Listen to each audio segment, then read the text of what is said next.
As long as we're going to have the right people, smart, passionate, driven, with the right set of values, they can build the companies that are going to define the future.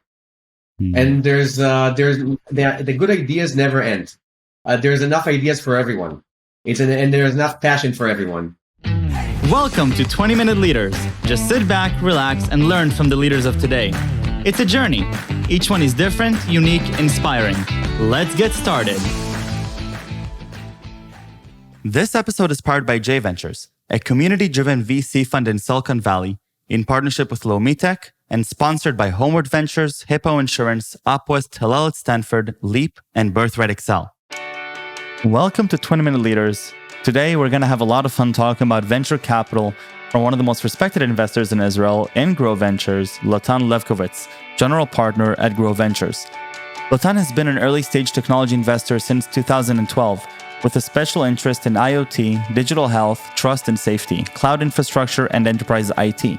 He currently serves on the boards of ActiveFence, 3D Signals, Lumigo, RapidAPI, BeyondMinds and Navina. Lotan is also the founder of the Israeli Industrial IoT Forum and the II4 Conference.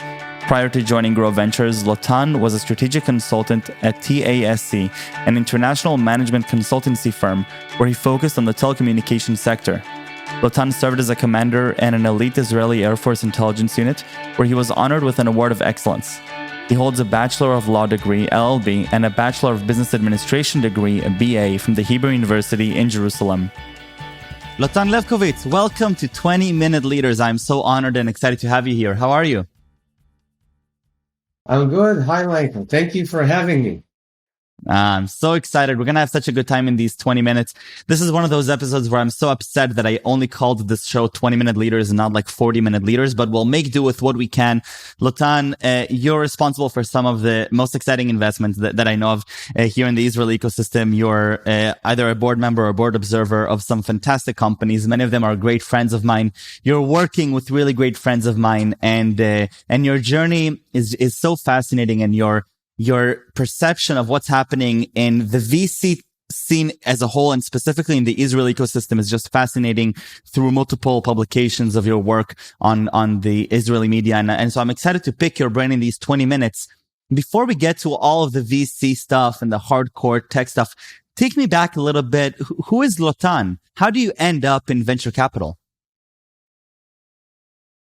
Well, the real story, it was pure luck and coincidence. I started as a very geeky kid with my computer, like I think many of the people now in the tech ecosystem. Back then, we didn't know yet that to be geek is actually a cool thing. I started, my very first job was when I was 15. I never stopped working since then, but it was in a CD store. Back in the 90s, the end of the 90s, music was my thing. Besides computers, and music was my passion. And for 3 years, all across my high school years, I sold CDs. And so Really? Actually, it was a very good deal for them, because all the money I earned, I actually spent on music. But it means that I never took like allowance from my parents since I was 15. And then I got into the Israeli Air Force intelligence. I was a transplant inside 8200. But actually, I don't know if you've been in 8200, I don't know if you saw like the Air Force guys. They like them, but kind of like not like them in the same time. Yes. And it really opened my brain, because I didn't like my school years that much. I was not that intrigued, but then I saw a way to do whatever I wanted, in a way. It was like a very good canvas, and we worked our asses off, and we saw that we were creating some value. And that was great. And then I think that was a very transformational moment, because I knew that if I really work hard and I have passion, I can actually do something. And since then, what led you to that understanding? Because that's not a trivial understanding to have. What made you really understand that if you're passionate about something, then you don't have to go the traditional route. You can build something of your own, or you can build your own path. So I was very fortunate to be ended up in a small unit inside of like a small Air Force unit inside a very big intelligence base of 8,200 guys. And we were like a small startup in a way that it was only up to us to create value for our customers, which was like the Air Force in that sense. And it was very entrepreneurial because we really have to do whatever we can, like pull all the strings, try to maneuver all the big system to get what we need. And then we had some very interesting events during my service years. We built some systems, we generated some very good intelligence, and it was all due to our being very determined. And as a very young kid, it was like 18, 19, 20 years old, we actually made a dent. And that was like a very self-fulfilling and phenomenal experience. And I think that when like in the regular school day, I was quite bored or didn't fit in, and there I really felt like at home. And I think I took that feeling, and that really supports me all across the years. I usually been a contrarian in everything I did. It was like a bit of a misfit in many places. And so I really tried hard, like, should I do this? Should I do that? Like after being like in the Air Force intelligence, like, okay, fuck it, technology is not for me. Let's do something else. So I went to law school. It was not for me. I tried also business school. It was not for me. I worked in I even been a bartender. I worked in Israeli Knesset. I tried everything and I didn't fit in. So I did consulting. So I've been in the era of the telecom where like telecom moved for like going trip down memory lane. But when telecom went from the second generation to the third generation, digitalization was started happening, like media changed itself. iPhone was there. So I went to technology, but from the business side. It was fascinating. And I thought that maybe that's going to be my life. And I think the most transformational event was when I met a legend. I met someone I really admired. This guy name was Dov Moran. And it was like for people that grew up in the 90s like me, he was like meeting Steve Jobs.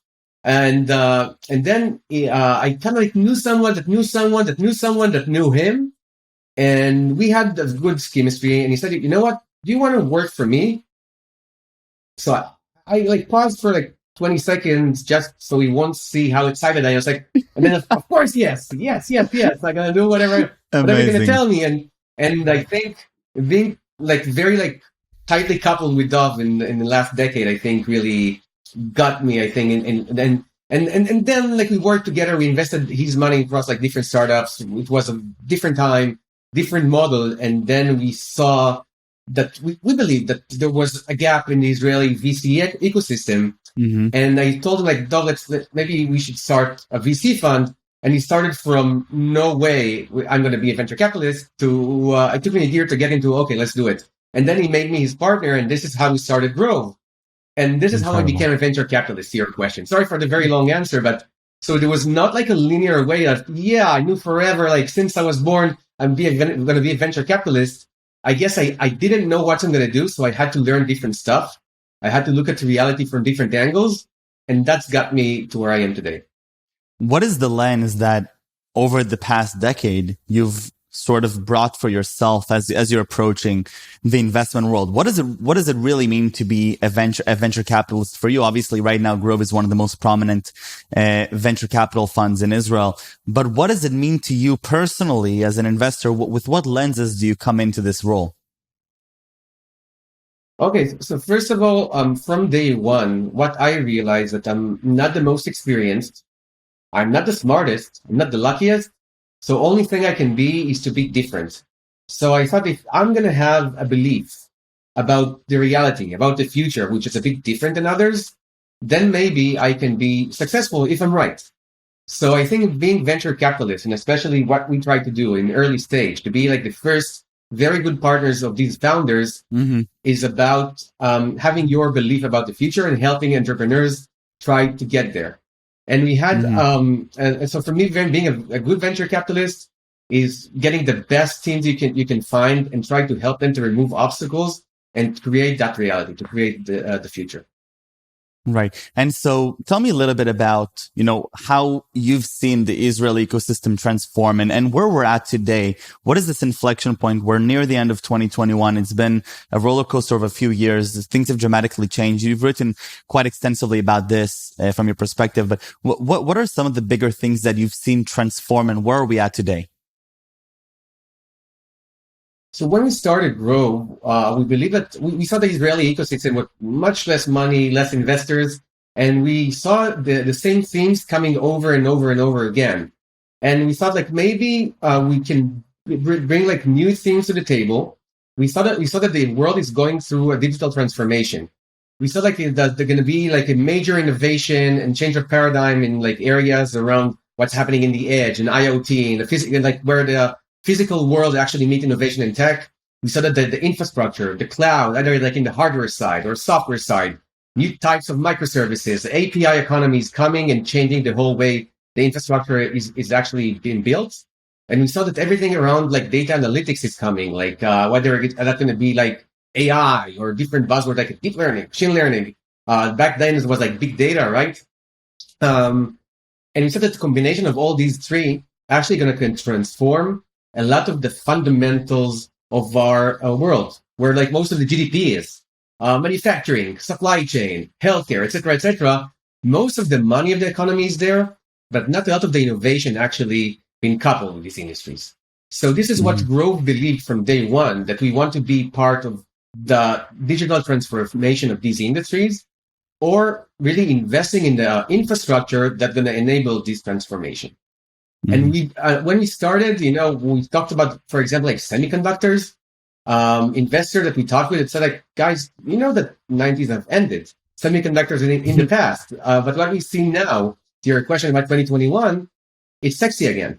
It's coming back. Right. And we see that a lot of the areas that we believe that we wanted to be pioneering in the markets, like what's happening when technology meets manufacturing, like Industry 4.0. When we started, people saying like, that's not a good buyer, that the market dynamics is not going to enable startup to exist. And now it's booming. It's everywhere, especially after COVID. We saw what's happening in healthcare, that the system was, mainly the US system, was structured in a way that really prevented innovation to come. And now digital health is everywhere. Bioinformatics is changing a lot of the things. We had a very strong belief that developers are not only users, they're actually buyers. What's happening is this like business to developers kind of model, like how is software infrastructure going to happen? And all these things we see now, amazing and huge companies actually selling to developers, not only built by developers, it's for developers. And all these like very big changes are happening in front of our eyes. And to our belief now in Israel, if Israel used to have like one, not one trick pony, but like it was everything around like telecom back in the days, or everything around cyber, we see different verticals and different opportunities for founders to build very, very good companies that's going to answer the biggest needs of the world. Now, what do you have to do as an investor? Because unlike a lot of traditional investors in venture capital, you're looking at Industry 4.0. You're looking at technologies that can literally transform the way that the world operates on a very fundamental level, right? What do you have to do then as an investor to either prepare yourself or educate yourself to be able to have those strong convictions of supporting the right teams to go about this mission? Because these are teams that, they're going all out. They have the potential to literally make a huge dent in either complicated supply chains or in the really fundamental way that we're interacting in our daily lives. I think it's a lot depends on like having a prepared mind is reading a lot, meeting a lot of people, and building your network within these industries. A lot of my time is dedicated to build our network and relationships within these target markets. It really enables us that when we meet like a very young team of entrepreneurs and actually introducing them into the market and helping them to knock on these doors and be part of this relationship and these ideation phases. And I think it gets us to be sometimes more brave early on. I'll give you an example. Like I invested in a company called ActiveFence. ActiveFence is attacking the world of like trust and safety. It's a world that we all familiar with from like the news and the headlines. What's happening with sorry for now ruining all the positiveness, but pedophiles, terrorists, misinformation, all this like very nasty stuff. Someone have to stop it. And this whole new world is called like trust and safety. When I met ActiveFence, they had like almost nothing happening, and they had this idea of how the future is going to emerge. That actually we can't stop it. It's a problem. Like some people actually care about it, not only the media and regulators. And we had to go and to find these like very early customers and talk with them and understand that this is actually going to be the future. So really went as part of the due diligence and gathered the biggest like big tech companies, got them to the table and validated their need. And actually, eventually, these became like very fundamental customers for the company. So it's about like really being able to roll up your sleeves and going to work. I had to take a plane to London in that case because the guys weren't ready to take an official meeting. So I had to meet. I had a friend in that company, and he got me like this unofficial meeting in a cafe outside of their office, and he really explained to me how they look at this world. Unbelievable. And so where are we headed now, as an industry, whether it's, the way that entrepreneurs are approaching the world, especially from the Israeli perspective. Obviously, we're talking from startup nation to scale up nation, also from a venture capital perspective. What do you think we can expect in the next few years? And even what can I, as a young venture capitalist, start thinking about as I'm considering where we're headed? I think that as long here in Israel, or even in the broader like tech world, as long as we're going to have the right people, smart, passionate, driven, with the right set of values, they can build the companies that are going to define the future. Mm-hmm. And the good ideas never end. There's enough ideas for everyone. And there's enough passion for everyone. And as long as they're going to build the infrastructure and the culture for this like next wave of huge companies that are going to define the future, we're good. So I think by the way, I'm a young venture capitalist myself. Like 9 years is nothing in that industry, right? It's about knowing how to be a bit different and like staying a bit like one step remote from the herd, and then try to actually invest in new markets and new opportunities and new needs. And I think this is where the next transformational companies and the category defining companies are going to be at. How does that connect to Lotan the Misfit from before? I think all of my companies, ActiveFence is killing it in trust and safety, really. Just announced like $100 million around 2.5 years after establishment. And they're a very, very different set of company. If you're going to look at all the startup playbook, they're different. Look at what happened like in RapidAPI, where we're the first investors, what they did in the API market. Either when we invested was 16 and a half years old. That's like different. Everybody looked at me like other investors said like, come on, it's not like a child's play. And Ido is one of the best founders I met. He's brilliant. He's killing it and really changing his industry. Look at like the guys in Lumigo. They're really building a different company. The guys in Navina, they came out already 200. They knew everything about multimodal AI and nothing about the world. And they're killing it in primary care market. They find a go-to market. It's like provider first. If you're like familiar with the healthcare, that's very, very, very different. And they were brave. And we said, if you're going to be different, we might like fail with our faces like in the puddle of mud. And if we succeed, it's going to be huge. So for me, trying to be different. I think having this like misfit background as an advantage, not disadvantage, that's really direct the way I'm being as a venture capitalist. And very, very luckily, I'm surrounded by 15 amazing people in Grove. We created a whole platform to help our companies. I'm having amazing partners, Tov, Lior, and Anna. Each one in his own field is a legend, really. I'm so lucky to be surrounded by them, and they helping me, and then we help each other to get like more confidence, to be brave, each one in his own direction. I love it. And obviously, a lot of people talk about, the relationship between venture capitalists and the entrepreneurs. And especially as you're sitting, as a representative on the board of a lot of these companies, you're the representation of this misfit and the encouragement of being different, being bold and brave and going against the grain and being, I can only imagine how much, mental and emotional support beyond the intellectual support that provides to the founders, which I think is just incredible. If you look at your day to day right now, where do you draw the inspiration? Obviously, you work so hard.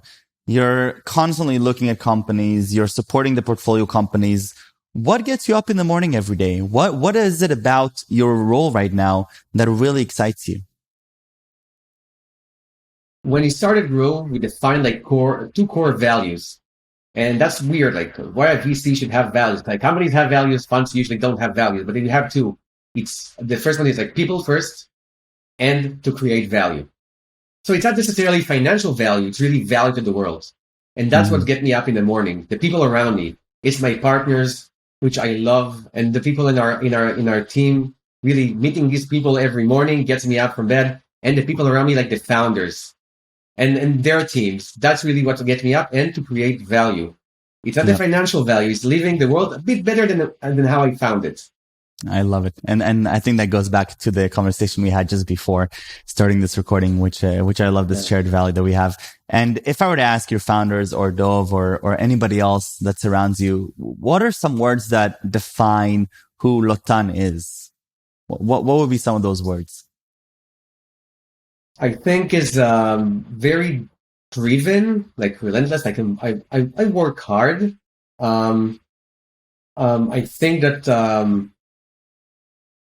I think that's thoughtful. Like I always overthink things. I spend a lot of my time reading and learning and not sleeping out at night, but really trying to think like what's happening in the world outside of my comfort zone. What's going to be the next step or the next step. And I think being positive and happy. Like I think I try. I'm very lucky about it. Like my chemistry in the brain probably set up in the right way. This is something I got from my grandparents that didn't have an easy life. But being happy, being positive, that will get you off through all the difficulties of life and all this roller coaster of venture capital of startups. So, and we are very lucky to be living in that time of humanity. And always look at the positive side of everything. Lotan, toda rabba. Thank you very, very much. Thank you for sharing with me your journey and for the inspiring 20 minutes. It was wonderful, and stay safe and stay healthy.